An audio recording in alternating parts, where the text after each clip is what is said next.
Peggy Brusseau, thank you so much for joining us on the Plant Trainers podcast today.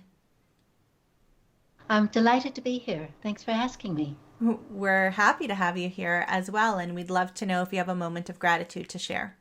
Well, I usually start the day feeling very glad to be here.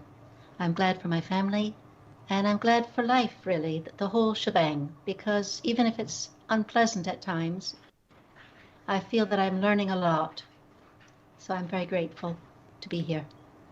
And I think that's key, and that's definitely something that we're trying to teach our children as well, is that when something doesn't go your way or something happens that's not necessarily considered good, what lesson can we learn from this, and how can we use this as a learning opportunity to not just behave well in other situations that are similar to this, but how can we actually change some things around us to be able to make sure they don't happen again, kind of thing, if we have control of it.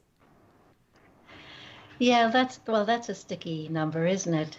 The control idea. I don't know. It comes and goes with me. I pretend sometimes that I'm sure I haven't haven't much control.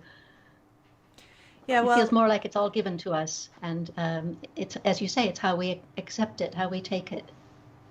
yes, exactly. And so I understand that you found a plant-based vegan lifestyle quite a long time ago. Do you want to tell us a little bit about that? Sure. I grew up on a meat and dairy diet, as most people in the West have done, and there wasn't really a language to talk about anything else. It was just an expectation, a cultural um, pattern, and that's how I grew up. And it wasn't until and I grew up in the Midwest of the States, and then as a girl I came to Britain, and shortly after I arrived here, after doing some traveling and so forth, I set up in a small holding in the countryside. A small holding is like a large market garden or a small farm. You know, that idea of 5 acres and independence. It's that sort of thing. So I had a large orchard and a very dilapidated set of buildings. I planted a huge herb garden and a vegetable garden, and that's how I began to make my living, doing those things, just creating, growing things, selling them on, making produce from the fruit and vegetables that I grew. And then one day I was invited to adopt a cow. Um, it was sort of a rescue animal. Um, she was all by herself and very bedraggled, and they said, could she come and stay on our meadow for a short while? And I said yes. But of course, I had to milk her. I'd never met an animal in my life. I never had a pet, a dog or a cat, nothing. So this was a complete revelation to me. It was a very exciting difference in my life. Um, I learned so much from her. It was just an amazing experience. But of course, it had heartbreak in it as well because she was pregnant when she came, which I didn't realize. And immediately I began to get information, so called, from local farmers and smallholders who said what I had to do to her. And all of it seemed cruel beyond belief. And then eventually she did have her calf right there in the meadow. And there was uproar that I hadn't got a vet involved and so forth. And the little calf immediately suckled from her, and of course from that moment they were inseparable, which is as it should be, right?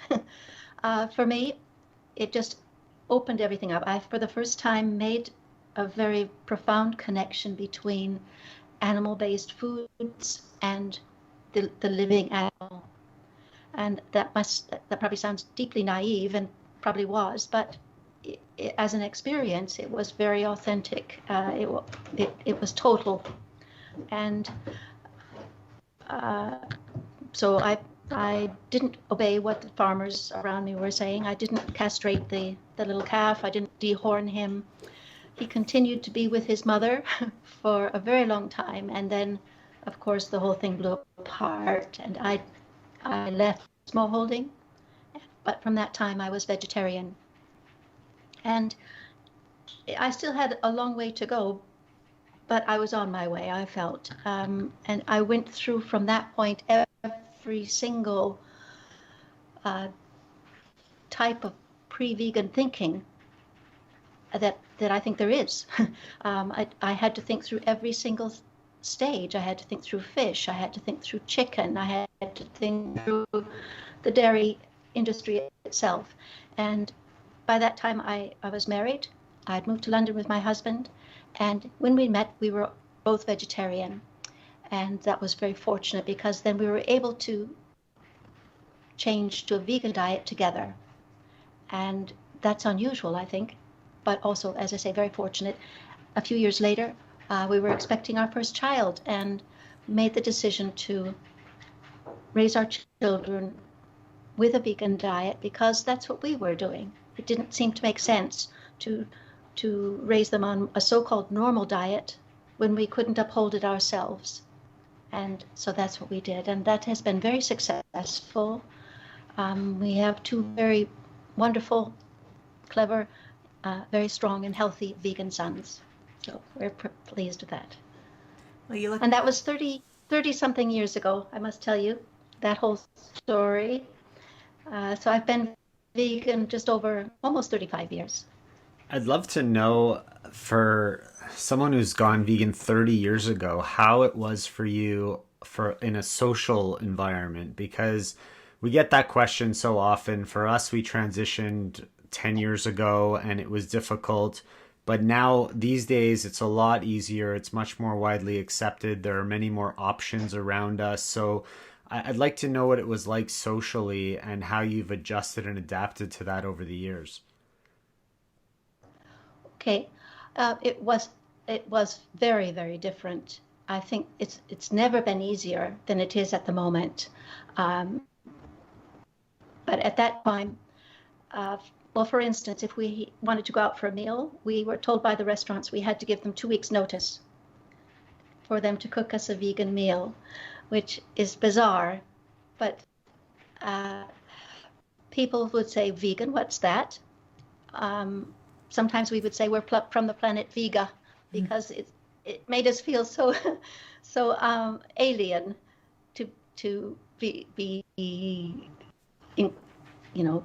questioned in that way. There was some antagonism.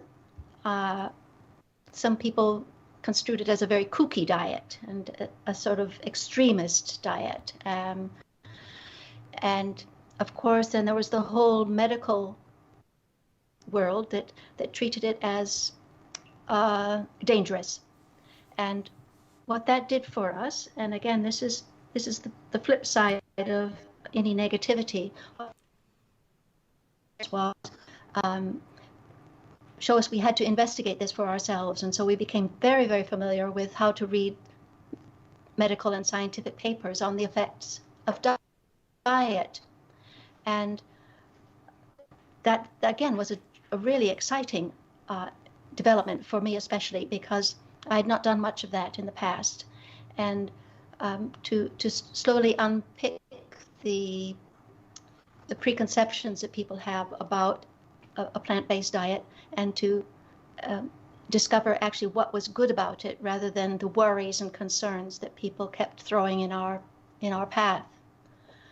So some of the doctors that we dealt with were very adamant that, for instance, I would die in childbirth, or that our children would be puny weaklings and not make it to age 5.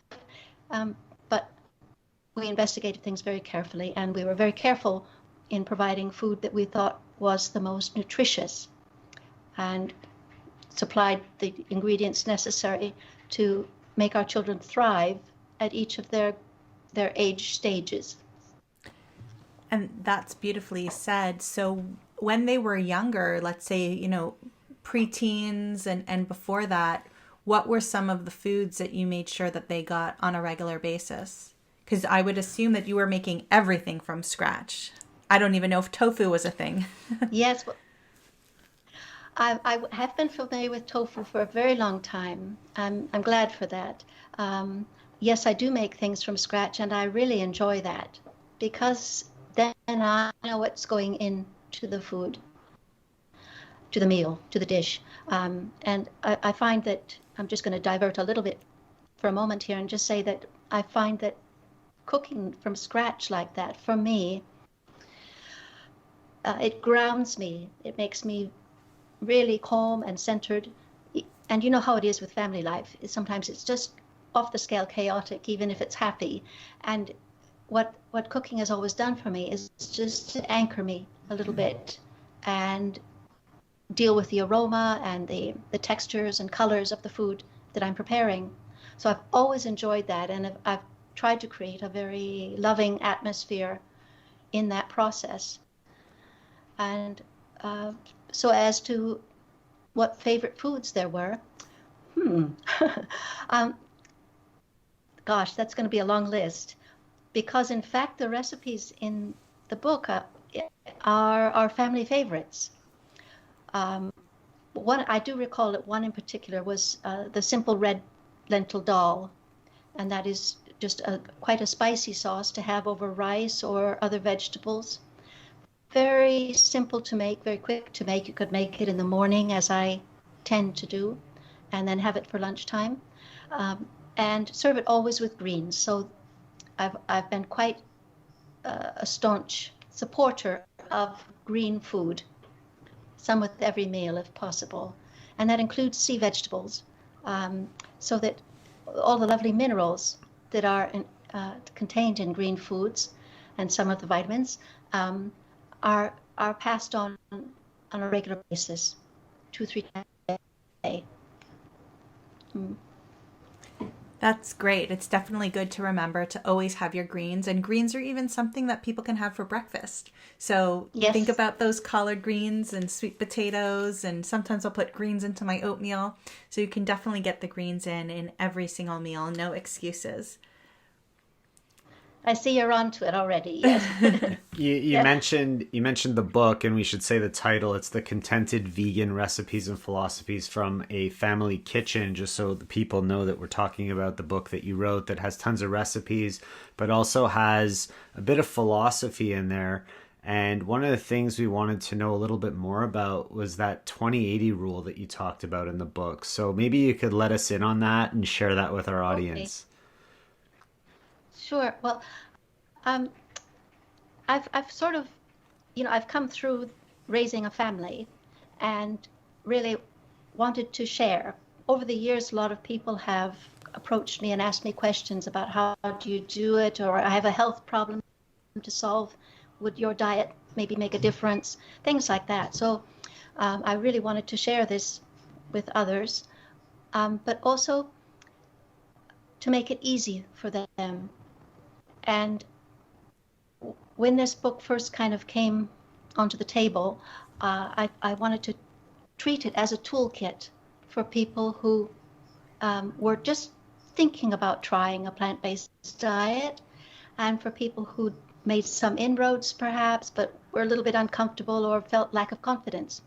So I tried to stack up a set of tools that would make it simple, that would allow people to do it gradually in a way that suited them and their circumstances, their personality, and that also, and most importantly in a way, would make it sustainable. In other words, they would feel successful, that they were doing it, they could do it, they could continue to do it. And for them to choose the level at which they included plant-based meals in their life. So the 80-20 rule is a way, and it's right at the beginning of the book, it's a way of saying, okay, let me have a look at what I'm eating at the moment. And when you do that, say you think back over the past few days or the week, and you say, what have I eaten? And what is it made of? And if you check carefully, most people find that approximately 80% of what they currently eat is in fact plant-based already. It leaves only 20% of their diet, their current diet, that needs adjusting to increase the level of plant-based food in it. And I found this so empowering and liberating, really, because it meant that people could feel, I can do this. this is not a problem. I'm already nearly there. And what I've tried to do then is to say, okay, this is how you manipulate that 20% to move gradually and contentedly towards a fully plant-based diet. And so that's the first step in the toolkit that I've tried to provide. I hope that makes sense. Yeah. Yeah.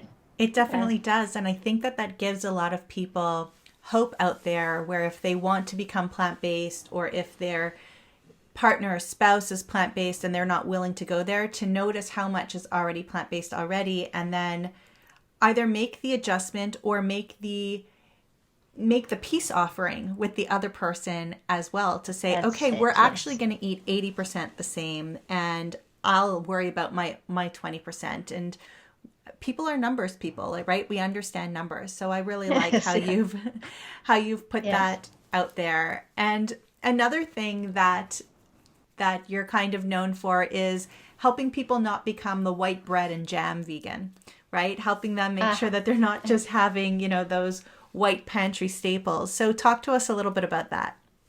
Okay, well, often a lot of people, I think, really are intrigued by the plant-based diet. They really want to have a go.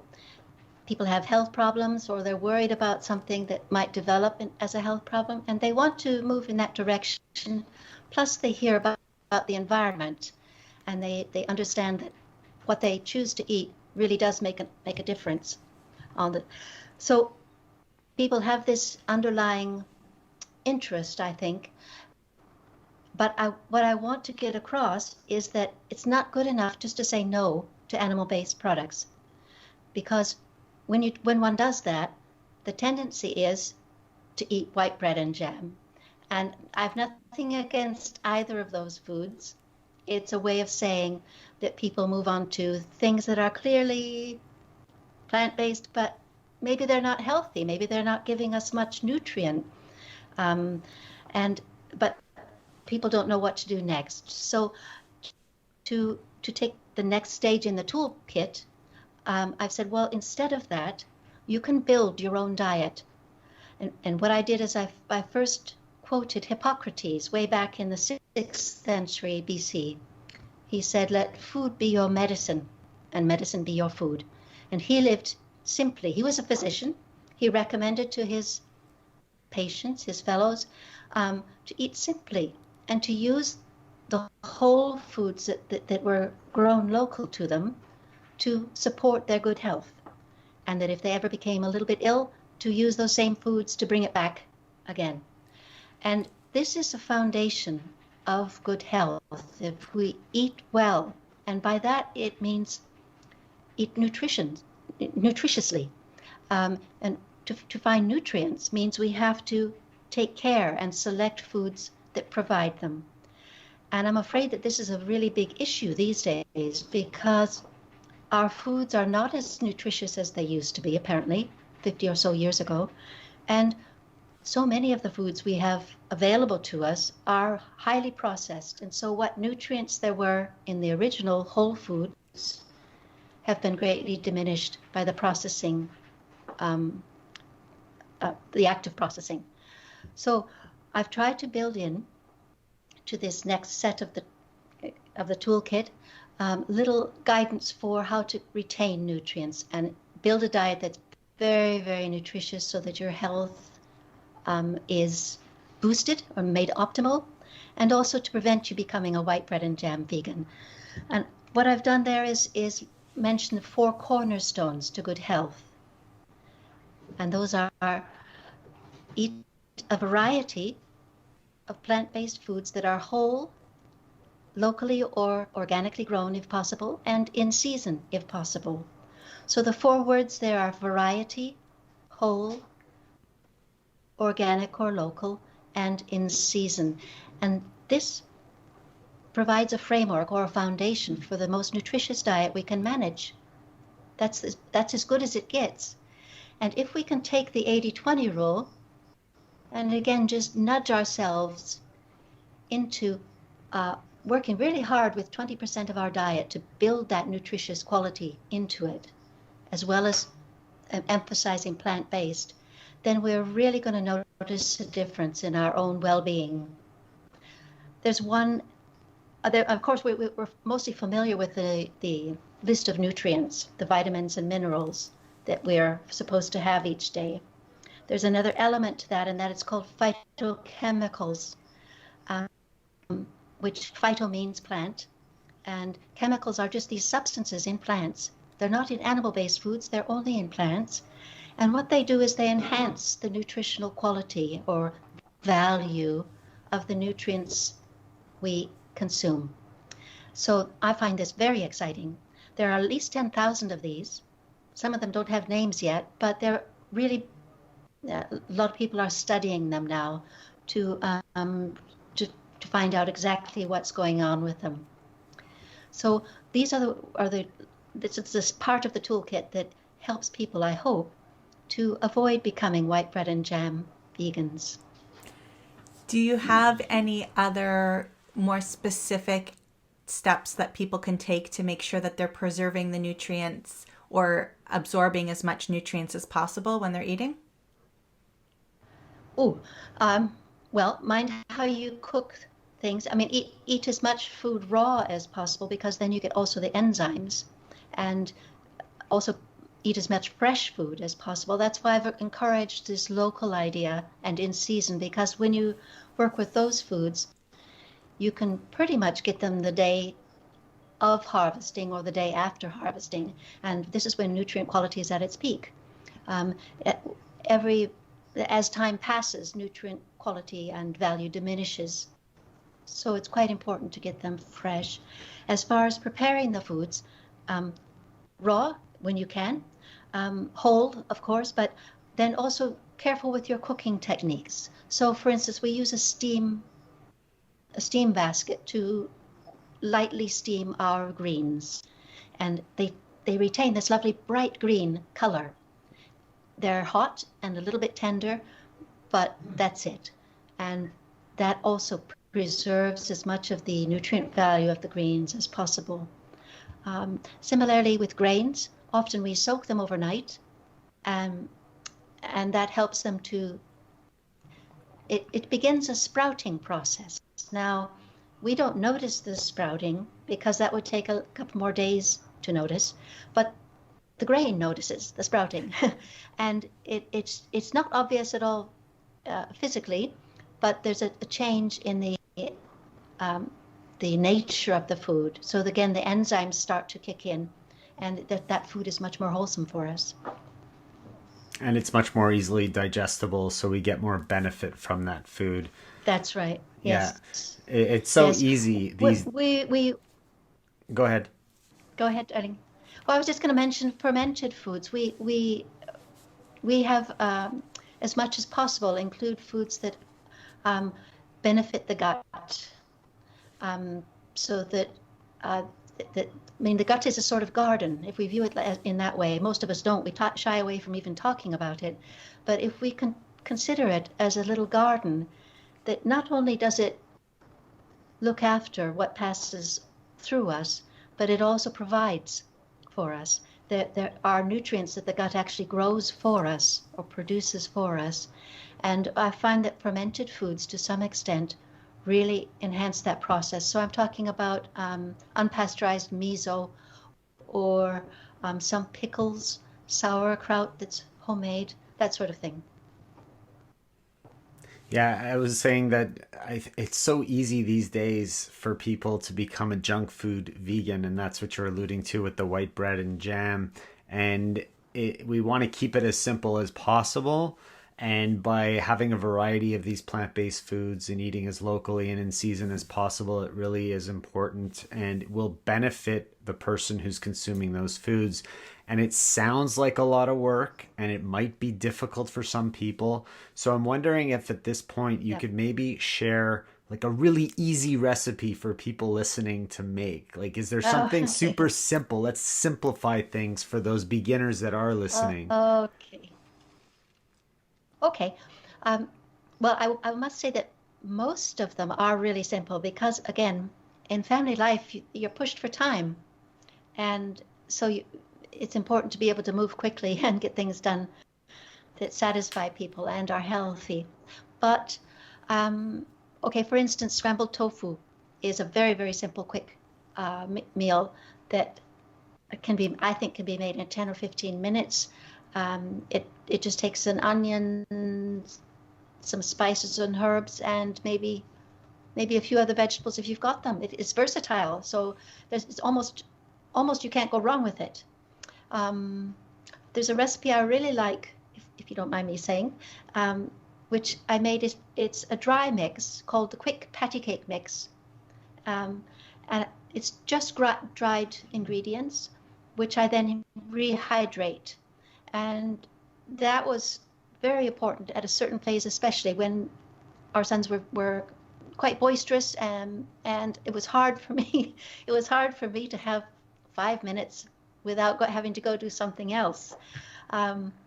So what I did was I made this mixture and let it hydrate for 10 minutes, and then came back and shaped it, or let my sons shape it into little patties or sausage shapes or cutlet shapes, and then it's just a quick saute or even to roast it. And that's a very simple, very, very simple process that also has the appeal of resembling foods that people have been eating in the past before they've moved towards a plant-based diet. I like that. I like that idea, and I think I'm going to try that out because, I try to do that with my pancakes, where I'll make the pancake mix a couple at a time so that when I go back into the cupboard and have to make pancakes, all I need to do is add the wet ingredients. So I think it's the same kind of idea. It's like buying the mixture, except you've made the mixture yourself. And I was thinking about potato leek soup because I'd seen it in your book, and then I've been thinking about it lately, and I was thinking about it as you talk, and I kid you not, I opened the book and it's the potato leek soup page. Now, it's something that I've been trying to make lately, but haven't been able to make it palatable for some reason. The last time I made it, I had to throw the rest out, and it wasn't your recipe, so don't worry about don't worry about that. It wasn't your recipe, but just thinking about that, are there any tips for potato leek soup that you can give us? Because sometimes it gets a little bit chunky, and I don't know. Oh, okay. I think I recommend that you do puree part of the soup at least. You can double check that for me, because we have some people who like that very creamy sort of soup, and others like it chunky and brothy.